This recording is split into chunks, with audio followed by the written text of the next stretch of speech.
24 ঘন্টায় কমল আক্রান্তের সংখ্যা, আরও 8 জনের মৃত্যু, সুস্থতার হার 91.8%। করোনা সংক্রমণ সবচেয়ে বেশি ঢাকা বিভাগে, কার্যকর ওষুধ রেমডেসিভির উৎপাদন করল এসকেএফ।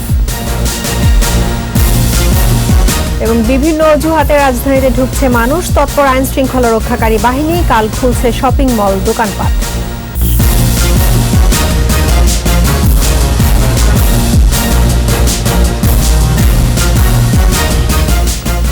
শুনছিলেন ফার্স্ট সিকিউরিটি ইসলামী ব্যাংক লিমিটেড সংবাদ শিরোনাম। আমন্ত্রণ জানাচ্ছি রাত 9টার 21 সংবাদের সঙ্গে আছি রাহনুমা রাহিম।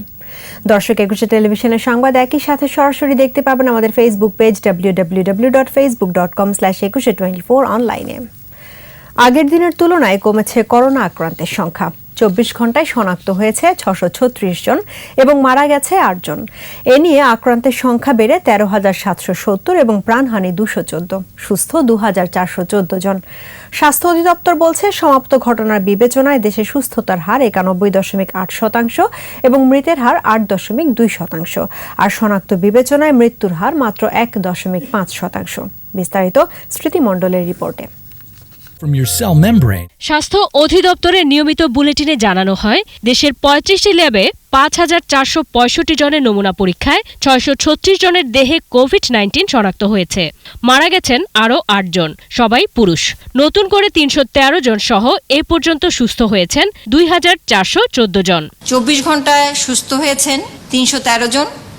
আমাদের এ পর্যন্ত মৃত্যু 214 জন এবং এ পর্যন্ত সুস্থ 2,414 জন। 24 ঘন্টায় নতুন করে আইসোলেশনে নেওয়া হয়েছে 196 জনকে এবং ছাড় পেয়েছেন 53 জন। বর্তমানে আইসোলেশনে আছেন 2,017 জন এবং এ পর্যন্ত ছাড় পেয়েছেন 1,043 জন। বুলেটিনে জানানো হয়, সমাপ্ত ঘটনা বিবেচনায় দেশে সুস্থতার হার 91.8% এবং মৃতের হার 8.2%, আর শনাক্ত বিবেচনায় মৃত্যুর হার 1.5 এবং আক্রান্তের হার 17.5%। শনাক্তের দিক থেকে ঢাকা বিভাগেই সবচেয়ে বেশি রোগী, এরপরেই আছে চট্টগ্রাম ও ময়মনসিংহ বিভাগ। ঢাকার বিভাগের বিভিন্ন জেলা শহরে মিলে আমাদের শনাক্ত হয়েছে 9,177 জন। চট্টগ্রাম বিভাগে শনাক্ত হয়েছে 576 জন, সিলেট বিভাগে 163 জন, রংপুর বিভাগে 263 জন, খুলনা বিভাগে 211 জন, ময়মনসিংহ বিভাগে 400 জন, বরিশাল বিভাগে 130 জন এবং রাজশাহী বিভাগে 153 জন। বুলেটিনের শুরুতেই জানানো হয়, বিস্তার রোধে ডেঙ্গু ব্যবস্থাপনা বিষয়ে বেশ কিছু নির্দেশনা দেয়া হয়েছে সকল সিভিল সার্জনদের। যেহেতু করোনা এবং ডেঙ্গু রোগী উভয়েরই জ্বর থাকে, কোভিড পরীক্ষার পাশাপাশি সন্দেহজনক রোগীকে ডেঙ্গু পরীক্ষা করানোর জন্য অনুরোধ করা হয়েছে। স্মৃতি মণ্ডল, 21 টেলিভিশন, ঢাকা। করোনা সংক্রমণের দিক থেকে সবার উপরে ঢাকা বিভাগ। এছাড়া মহানগরীর 10টি এলাকা অধিক ঝুঁকিপূর্ণ। নারায়ণগঞ্জ, গাজীপুর, কেরানীগঞ্জ ও নরসিংদীতেও বাড়ছে সংক্রমণের পরিধি। ঢাকার পরেই আছে চট্টগ্রাম, ময়মনসিংহ ও রংপুর বিভাগ। ঝুঁকিপূর্ণ এলাকায় লকডাউন কঠোর করার পরামর্শ বিশেষজ্ঞদের। স্মৃতি মণ্ডলের আরও একটি রিপোর্ট। প্রতিদিন বাড়ছে করোনার বিস্তার। প্রথম করোনা রোগী শনাক্তের পর 60 দিনের ব্যবধানে 64 জেলায় ছড়িয়েছে সংক্রমণ। সবচেয়ে বেশি সংক্রমণ ঢাকা বিভাগে, 82.07%। এরপরেই চট্টগ্রাম বিভাগে 5.48%, ময়মনসিংহ বিভাগে 3.78%, রংপুরে 2.49%, খুলনায় 2%, সিলেট বিভাগে আক্রান্ত 1.54%, রাজশাহী বিভাগে 1.45% এবং সবচেয়ে কম বরিশাল বিভাগে 1.23%। স্বাস্থ্যবিধি না মানা এবং ঘরে থাকার নির্দেশনা না মানার কারণেই সংক্রমণ বাড়ছে। ঢাকা সহ সারা দেশে সংক্রমিত এলাকা বাড়ছে, যেগুলোকে আমরা ক্লাস্টার বলতে পারি, সেগুলো বাড়ছে। আমরা সামাজিক বিধিনিষেধ মানছি না বা মানতে পারছি না, বাইরে বেরোচ্ছি, অন্যের সংস্পর্শে আসছি। সবচেয়ে ঝুঁকিতে ঢাকা শহর। সারা দেশের মধ্যে মহানগরীতেই আক্রান্ত 58.28%। এলাকা ভিত্তিক আক্রান্তের হিসাবে রাজারবাগ, মিরপুর, কাকরাইল, যাত্রাবাড়ি, মুগদা, মহাখালী, মোহাম্মদপুর, লালবাগ সহ 10টি স্থান অধিক ঝুঁকিপূর্ণ।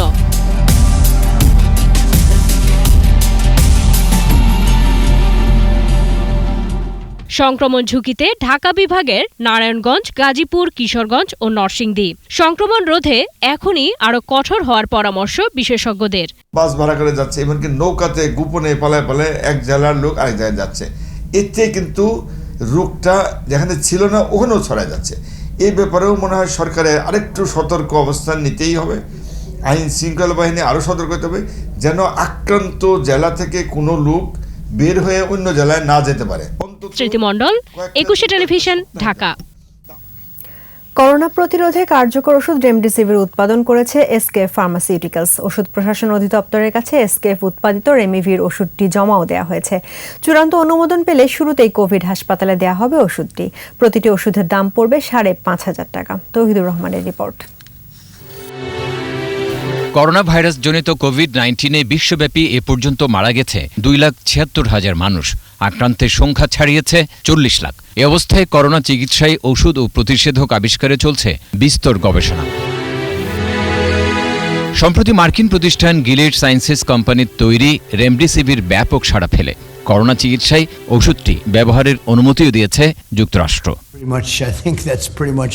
এবার এই ওষুধটি উৎপাদন করল দেশের অন্যতম ওষুধ কোম্পানি এসকেএফ ফার্মাসিউটিক্যালস। রেমডেসিভির আপনার হচ্ছে যে ডিজিজের যে টাইমটা লাগে, এটা যে রিকভারির যে টাইমটা লাগে, হ্যাঁ, সেই টাইমটাকে কমিয়ে দেয়। So it is the only approved drug till today, আজকে পর্যন্ত, যেটা কোভিড পেশেন্টদের জন্য ইউএস এর যারা ড্রাগ রেগুলেটরি অথরিটি এফডিএ, এটা আপনি জানেন হয়তো যে মে মাসের 1 তারিখে 1 মেতে তারা দুইটা জায়গায় ইউজ করার জন্য এটা অ্যাপ্রুভাল দিয়েছে। এসকেএফ উৎপাদিত ওষুধটির নাম রেমিভির। কোভিড চিকিৎসায় এটি কার্যকর ফল দেবে বলেই মনে করছেন এই কর্মকর্তা। ইনজেকশনটা যদি আমরা এটা দিয়ে আশার আলো দেখতে পাচ্ছি, আদারওয়াইজ আপনার ইউএস এফডিএ এটার অ্যাপ্রুভালটা দিত না। জাপানে এটার অ্যাপ্রুভাল দেওয়া হয়েছে কোভিড পেশেন্টদের জন্য। আমরা খুব দ্রুত কাজ করছি। আমরা এই প্রসেসটা আমাদের কাছ থেকে শেষ করতে পারা মাত্রই আমরা সরবরাহ শুরু করে দিব। গেল মার্চে ওষুধটি উৎপাদনে বেক্সিমকো, বিকন, ইনসেপ্টা সহ 6টি কোম্পানিকে অনুমোদন দেয় ওষুধ প্রশাসন অধিদপ্তর। জেনেরিক উৎপাদন শেষ করে ওষুধ প্রশাসন অধিদপ্তরে জমা দিল এসকেএফ। এই নমুনাটা আমাদের এখান থেকে পরীক্ষা হবে। পরীক্ষা হওয়ার পরে যদি রেজাল্ট যদি ঠিক হয়, ঠিকঠাক থাকে, তাহলে মানে সন্তোষজনক রেজাল্ট যেটা বলবেন আর কি, সেটা যদি হয় তাহলে ওদেরকে মার্কেটিং অথরাইজেশন সনদটা দিয়ে দেওয়া হবে। এদিকে উৎপাদনের সব প্রক্রিয়া শেষ করে এনেছে দেশের আরেকটি কোম্পানি বেক্সিমকো। প্রাথমিকভাবে কোভিড হাসপাতাল ও প্রতিষ্ঠানের কাছে ওষুধটি সরবরাহ করা হবে। কোভিড অ্যাপ্রুভড হসপিটাল এবং কিছু সরকারি প্রতিষ্ঠানই আমরা দিতে পারবো, সরকারি বা বেসরকারি পর্যায়ে। তৌহিদুর রহমান, 21 টেলিভিশন, ঢাকা। গণপরিবহন বন্ধ থাকলেও নানা উপায়ে বিভিন্ন জেলা থেকে রাজধানীতে ঢুকছে মানুষ। পায়ে হেঁটেও ঢুকেছেন অনেকেই। স্বাস্থ্যবিধি এবং সামাজিক দূরত্ব মানার কোনো বালাই নেই কারো মধ্যেই। এদিকে সবাইকে সতর্ক করার পাশাপাশি লোক সমাগম যাতে না হয় সেজন্য রাজধানীতে কাজ করছেন সেনাবাহিনীর সদস্যরা। আদিত্য মামুনের রিপোর্ট। করোনা সংক্রমণ রোধে আগে থেকেই বন্ধ গণপরিবহন। তারপরও দূরের বিভিন্ন জেলা থেকে নানা উপায়ে রাজধানীতে ঢুকছে মানুষ। ব্যাগপত্র নিয়ে পায়ে হেঁটেও আসছেন অনেকেই। স্বাস্থ্য ঝুঁকি আছে, তারপরও কে শোনে কার কথা? এভাবেই গা ঘেঁষাঘেঁষি করে একই বাহনে অনেকেই। যারা ঢাকায় ঢুকছেন তাদের অজুহাতের শেষ নেই। কারো অফিস খুলেছে, কারো আবার বেতন তুলতে হবে। যাবো আমি গুলশানাকে, আমি ওখানে জব করি, প্রাইভেট প্রতিষ্ঠানে চাকরি করি, ওখান থেকে আমরা বেতন আনতে যেতেছি। গাবতলীর মতো রাজধানীর অন্য প্রবেশপথগুলোর চিত্রও একই রকম। অটোরিকশা কিংবা পিকআপ ভ্যানে ভেঙে ভেঙে ঢাকায় ঢুকছেন অনেকেই।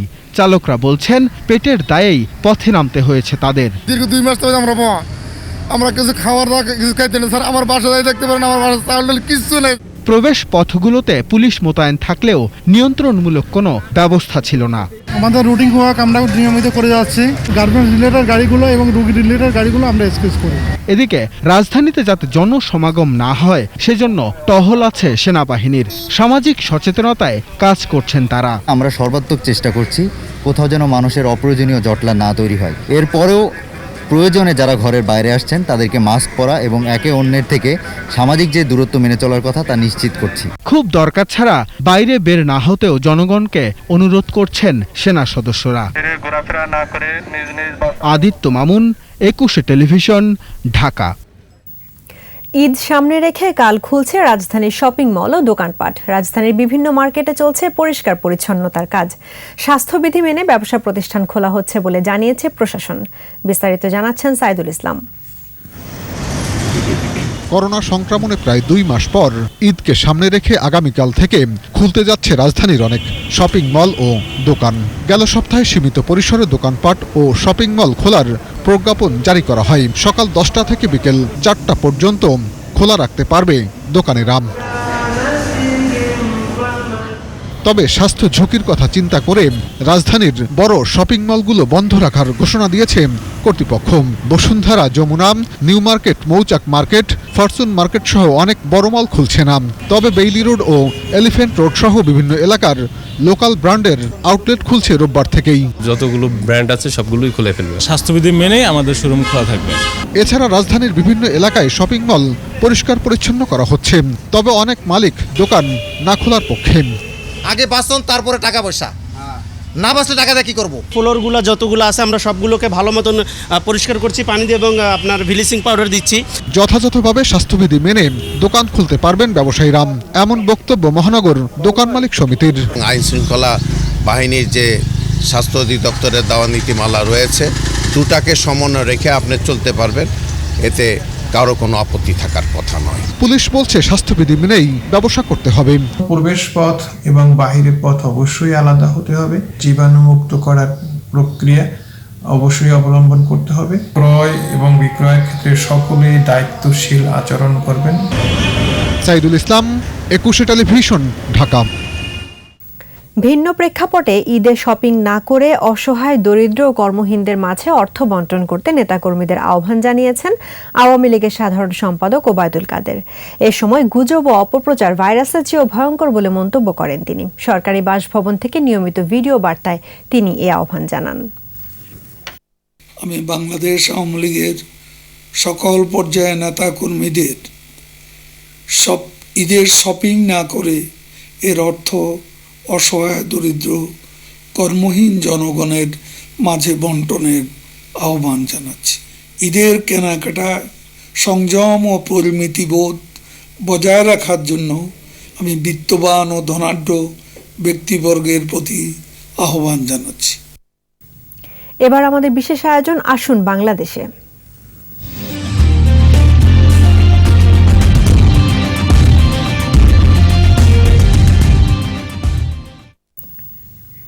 করোনা পরবর্তী সময়ে অর্থনীতি প্রায় সব সূচক পুনর্গঠন করতে বিদেশি বিনিয়োগ প্রয়োজন। ওষুধ শিল্প, হাসপাতাল, কৃষি, খাদ্য নিরাপত্তা, অবকাঠামো সহ নানা খাতে বিনিয়োগের সুযোগ আছে বাংলাদেশে।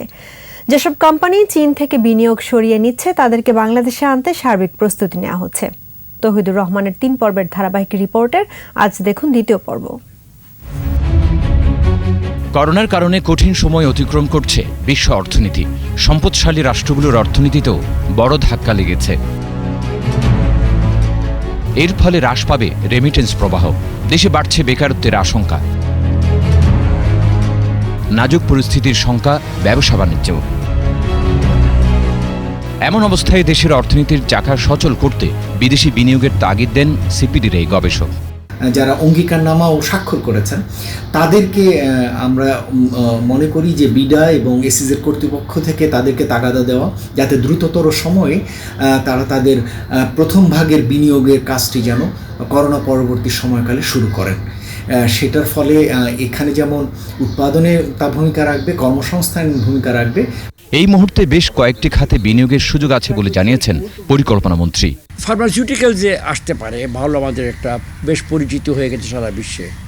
আরেকটি খুব চমৎকার খাত আছে আমাদের এখানে, কিন্তু এটা আমি মনে করি এখনও পুরোপুরি ব্যবহার হয়নি। এটা হলো এগ্রি বিজনেস, কৃষি, খাদ্য, মাছ, মুরগি, যে পোলট্রি, এর কিন্তু বিশাল বাজার বিশ্বে আছে। আমার কাছে বেশি আসবে ওই সকল শিল্প যেখানে মানুষ, কাঁচা মানুষ, শ্রমিক, পিওর বেশি ব্যবহার করা যায়।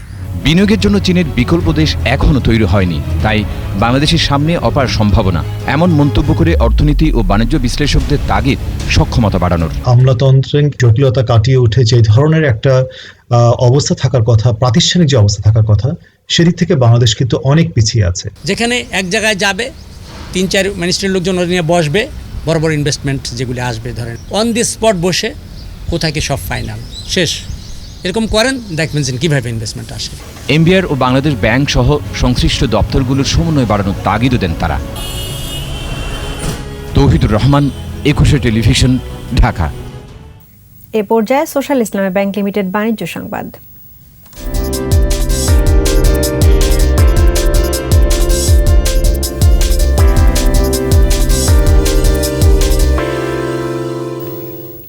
এক ঘন্টা সময়ের মধ্যে কেনাকাটা সারতে হবে আড়ং-এর ক্রেতাদের।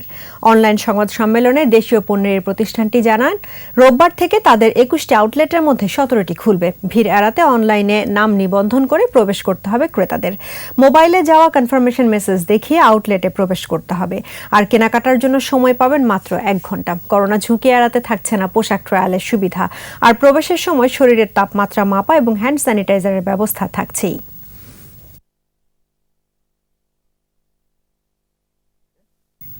আর এরই সঙ্গে শেষ করছি রাত 9টার 21 সংবাদ। তবে যাবার আগে ফার্স্ট সিকিউরিটি ইসলামী ব্যাংক লিমিটেড সংবাদ শিরোনামগুলো জানাবো আরও একবার। 24 ঘন্টায় কমলো আক্রান্তের সংখ্যা, আরও 8 জনের মৃত্যু, সুস্থতার হার 91.8%। করোনা সংক্রমণ সবচেয়ে বেশি ঢাকা বিভাগে, কার্যকর ওষুধ রেমডেসিভির উৎপাদন করল এসকেএফ। এবং বিভিন্ন অজুহাতে রাজধানীতে ঢুকছে মানুষ, তৎপর আইন শৃঙ্খলা রক্ষাকারী বাহিনী, কাল খুলছে শপিং মল, দোকানপাট।